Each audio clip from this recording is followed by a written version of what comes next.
Hello students, welcome to infinity learn JEE channel by Shri Chaitanya. और एक ऐसा सवाल आज मैं आप लोगों के साथ डिस्कस करने वाला हूँ, एक ऐसी चीज़ जो बहुत सारे स्टूडेंट्स हम लोगों को टेलीग्राम के थ्रू या यूट्यूब कमेंट सेक्शन में पूछते हैं कि सर क्या हमें एक्चुअली में रिवीजन नोट्स की रिक्वायरमेंट है। जेई मेन की रिवीजन के लिए जो रिवीजन नोट्स होते हैं, क्या हमें वो बनाने चाहिए, क्या वो इफेक्टिव हैं,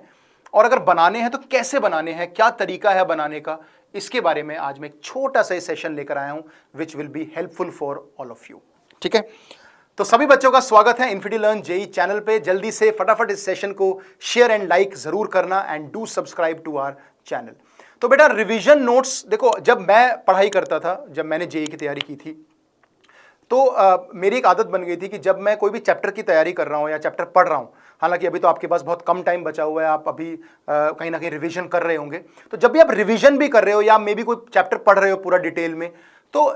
आप एक पतला सा रजिस्टर ले आओ, फिजिक्स केमिस्ट्री मैथ्स का 3 छोटे छोटे रजिस्टर लेकर आओ, है ना, और वहां पे चैप्टर्स लिखना स्टार्ट कर दो। जो भी चैप्टर का आप रिवीजन कर रहे हो या पीवाईक्यूज कर रहे हो, है ना, या कोई मॉक टेस्ट दे रहे हो कुछ चैप्टर का, या मतलब कुछ भी, अगर आप अपना मॉड्यूल या डीपीपी सॉल्व कर रहे हो, अगर कहीं भी, या लेक्चर अटेंड कर रहे हो, फॉर एग्जांपल वन शॉट देख रहे हो, या अपने कोचिंग में टीचर्स के का लेक्चर आप पढ़ रहे हो, तो जो भी टॉपिक्स या जो भी फॉर्मूला, सबसे पहले जो भी फॉर्मुलेज होते हैं या इंपॉर्टेंट फॉर्मुलेज होते हैं उनको लिख लो। तो रिवीजन नोट बनाना जो है एक्चुअली बहुत इंपॉर्टेंट है, क्योंकि जब आप जेई मेन एग्जाम देने जाओगे, आगे 2 बार जेई मेन दोगे, एडवांस दोगे, तो अगर आपके पास चैप्टर के लेट्स से 5 या 6 पेजेस में इंपॉर्टेंट थिंग्स लिखी होंगी, रिवीजन नोट्स होंगे, तो आपको पूरा रजिस्टर रिवाइज नहीं करना पड़ेगा, एक एक चीज रिवाइज नहीं करनी पड़ेगी। तो ये बनाना बहुत जरूरी है और ये सक्सेस में बहुत हेल्प करेगा आपके। तो जैसे मैं बता रहा था कि आपको सबसे पहले जितने भी इंपॉर्टेंट फॉर्मूलाज हैं वो आपको लिखने चाहिए हर एक चैप्टर के, चाहे वो फिजिक्स है, केमिस्ट्री है, मैथ्स है, कुछ भी इंपॉर्टेंट आपको लगता है कि ये इंपॉर्टेंट, या सारे फॉर्मूले अगर आपको लिखने हैं तो फॉर्मूले जरूर लिखने चाहिए। तो 2-3 पेज जितने भी हैं उसमें आप फॉर्मूलेज लिख लो। दूसरी चीज है कि अगर आपको कोई लगता है कोई एक्स्ट्रा ऑर्डिनरी सवाल है या फिर कुछ ऐसा क्वेश्चन है जो आप बार बार भूल जाते हो, कुछ out of the box question है जो काफी बार रिपीट होता है आपके जेई में, तो वो आप लिख सकते हो कि इसका ये तरीका होता है करने का,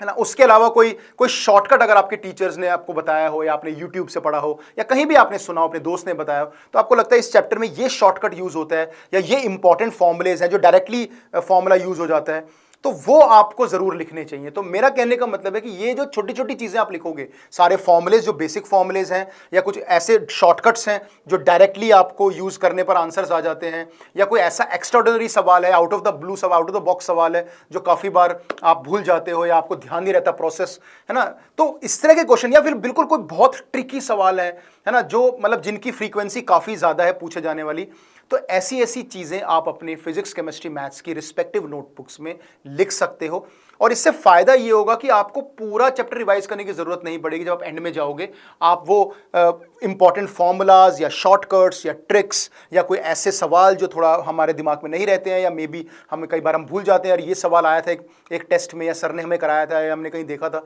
और वो काफ़ी बार जेई में आ चुका है, या में भी 2-3 बार आ चुका है, लेकिन वो हमें ध्यान नहीं रहता है ना, इंपॉर्टेंट सवाल है, इंपॉर्टेंट कॉन्सेप्ट है, तो वो लिख लिया। तो उससे क्या होगा, पूरा चैप्टर आपको रिवाइज नहीं करना पड़ेगा और इंपॉर्टेंट चीजें आप रिवाइज कर जाओगे और उससे भी आपका काम चल जाएगा। इससे टाइम की भी बचत होगी and this is called effective revision, है ना। इफेक्टिव रिविजन इसको बोलते हैं। अगर आप 2 साल से कोचिंग कर रहे हो फॉर एग्जाम्पल, और आपने मोटे मोटे रजिस्टर उठा के बैठ गए, तो आपको भी बहुत दिक्कत आएगी, आपका टाइम वेस्ट होगा कि यार इतना सारा रिविजन मैं कैसे करूं। तो इट्स बेटर कि जब आप तैयारी कर रहे हो, यानी इस टाइम पे अगर आप 12th क्लास में भी हो और आपका एग्जाम आने वाला है, आप अगर कोई भी चैप्टर रिवाइज कर रहे हो तो उसके साथ साथ उसके नोट्स बना लो। अगर आप कोई चैप्टर पढ़ रहे हो, फॉर एग्जांपल आप प्रोबेबिलिटी पढ़ रहे हो अभी, लेट्स से कोचिंग या स्कूल में, तो पढ़ते पढ़ते आप तैयारी करते हो, तो आपको नोट्स बनाने चाहिए। तो कहीं ना कहीं नोट्स का मतलब ये नहीं है कि आपको सारे नोट्स या क्वेश्चन सारे लिखने हैं। मैं रजिस्टर की बात नहीं कर रहा, मैं बात कर रहा हूँ रिविजन नोट्स की, यानी जब आप लास्ट मोमेंट पे रिवाइज करोगे या किसी चैप्टर का जब आपको समरी देखनी होगी, तो at least you should have 7-8 pages for one chapter. और ऐसे ही अगर आपके पास 20-25 चैप्टर हैं तो आप 200-250 पेज आप रिवाइज कर सकते हो 2-3 दिन, लास्ट के 2-3 दिनों में, है ना। तो ऐसी फिजिक्स का, ऐसी केमिस्ट्री का आप रिवीजन नोट्स बनाओ बेटा, उसकी आदत डालो, क्योंकि इफेक्टिव रिवीजन बहुत काम आता है लास्ट मोमेंट पे और काफी आपके मार्क्स भी उसमें इंक्रीज हो जाते हैं। ओके, सो आज का जो टॉपिक था डेट वाज ओनली दिस, कि बच्चे पूछते हैं सर बनाने चाहिए नहीं बनाने चाहिए, तो डेफिनेटली आपको बनाना चाहिए।